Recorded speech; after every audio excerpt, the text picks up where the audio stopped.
আসসালামু আলাইকুম ওয়া রাহমাতুল্লাহ। ম্যাথোলজি কনসেপ্টের প্রথম ক্লাসটি হতে যাচ্ছে স্ট্রেইট লাইন সরল রেখা চ্যাপ্টার থেকে। চলো দেখা যাক সরল রেখা বা স্ট্রেইট লাইন।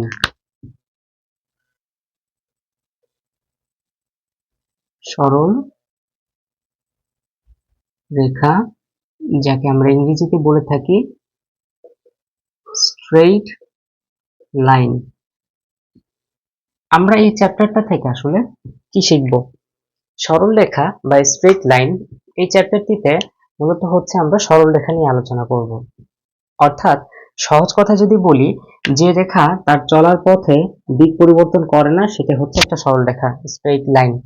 তবে এটা একটা স্ট্রেইট লাইন হতে পারে, এটা একটা স্ট্রেইট লাইন হতে পারে, ঠিক আছে?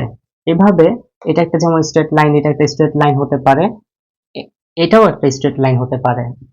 তাহলে বোঝা গেল স্ট্রেইট লাইন হওয়ার জন্য আসলে একটা তলের উপর যেই দিকই থাকুক না কেন স্ট্রেইট লাইন হয়ে যাবে যদি সে তার চলার পথে দিক পরিবর্তন না করে এবং বক্ররেখা না হলেই হয়, তবেই সরলরেখা। খুব সহজ একটা কথা। আমরা আসলে সরলরেখা চ্যাপ্টারে কেন পড়ছি?